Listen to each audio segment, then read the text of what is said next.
But I got to ask you this. Like, so there is an aspect of like, okay, if you think of like Sexy Red, right? Mm-hmm. Like I genuinely enjoy Sexy Red's music. Like I'm a club DJ. So like I see like how much people enjoy her shit. They dance to it. I mean, women love her music. Where is there like for you in the world that you're proposing, is there a space for like just fun music that is not necessarily content heavy? Yes, indeed, bro. Bro, you don't think it's possible to make fun music that doesn't have to be super ratchet and super raunchy? But I think that the ratchetness of some of this music is like I was just talking to Hurricane Chris, right? And he's from Shreveport. Mm-hmm. And he was saying like he's got a problem with 50. He said because early on before 50 brought his studio there, he said when he brought it, he's going to get rid of the ratchetness. Like Ratchet. And they call Shreveport Ratchet City. Mm-hmm. It's a part of the culture of Shreveport. Mm-hmm. Like that music is a part of the culture of Shreveport. Even in New Orleans, the bounce music, like Back That Ass Up is a fucking... quite possibly, I don't know, that might be a top 3 greatest hip-hop song of all time if you think about just like... That song will never not get played in the club, forever. For the rest of eternity. If there's clubs, Juvenile... But Back That Ass Up from your hometown, that's a song about shaking ass, throwing ass. But it's an important song. Would you agree or disagree? What has made it important, though, is that whenever you offer something to people, there's always going to be an appetite and a desire for people to have a soundtrack to justify what it is that they're already doing or what they want to do.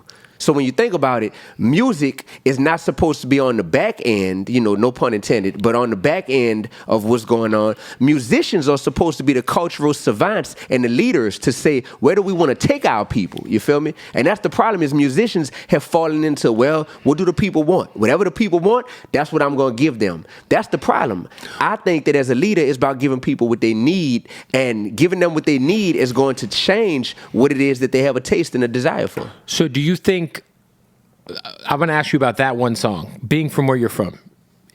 If what you're proposing is the truth, that song doesn't exist. You think that's a good thing? Back That Ass Up. If that song didn't exist. Now, this is me having a relationship with Juvenile, with Legend. with his, like literally. One of the GOATs. Like 400 Degrees, one of my favorite albums of all time. I'm cool with bro, that was the soundtrack to our lifestyle growing up in New Orleans. You know what I mean? I think that there's a different version of Back That Thing Up that could have come out that could have been just as powerful.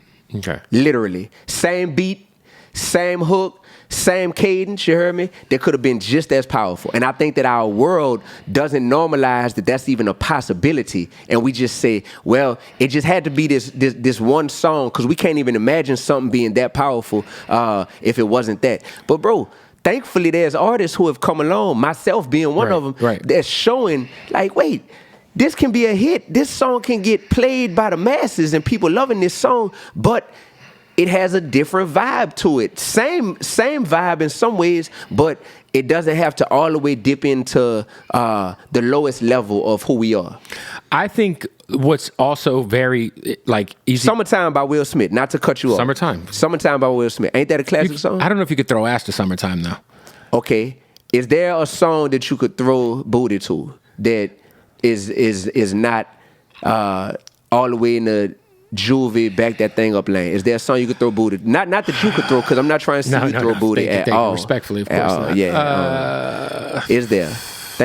Let's go through the catalogs. Let's see. Ye, Cole, Kendrick, Jay-Z, Nas. I mean, those aren't even club artists. I'm thinking like the big club records of all time. Okay, the big club records. Bro, there's several, Kev. Nelly. EI, but it's getting hot in here, so take off all your clothes. Right. I mean, he's talking about getting naked. I mean, right.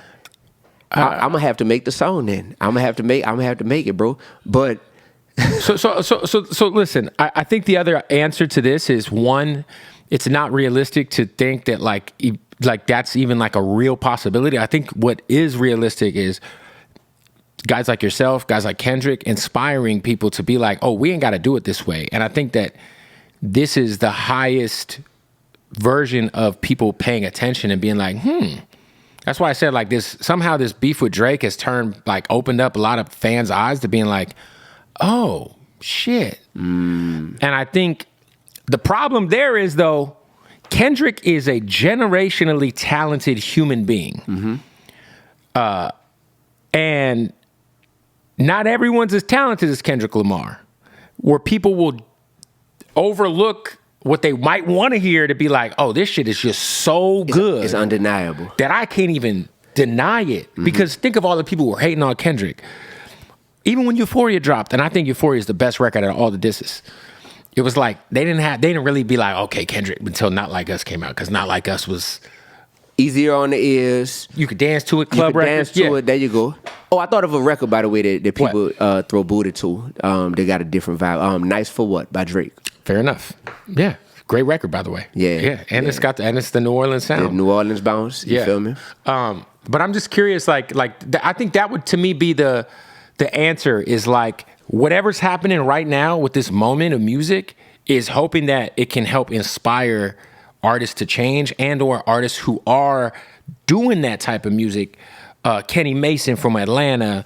I mean, there's so many dope artists who are just crazy dope. Like, maybe now, like, people might give them a real chance. Even like a guy like Denzel Curry, who I think is like an alien. You know what I'm saying? Now, Denzel Curry isn't necessarily making like, Christian rap or anything, but like he's so artistically unique as an artist where he could do so many different things that, like, he's got platinum records too. Shout out to him. But, I would like to see him be like up there with the Drakes of the world, or, and we can go on and on about artists who are dope.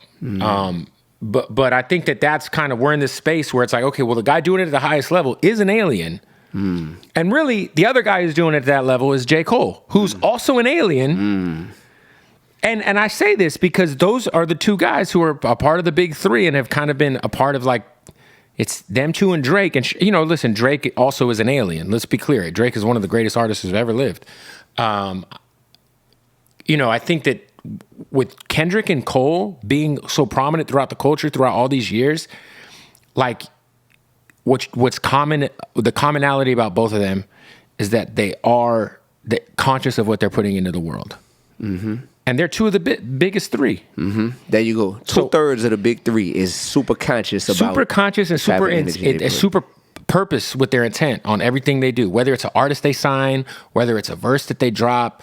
Even I think back to the J. Cole conversation where he tried to sit down with Lil Pump. And try to explain to Lil Pump what was probably going to happen with his career, and it ended up happening. I think that, again, like, I hope that this sparks more artists who are inspired by Kendrick than maybe inspired by op killing music. There you go.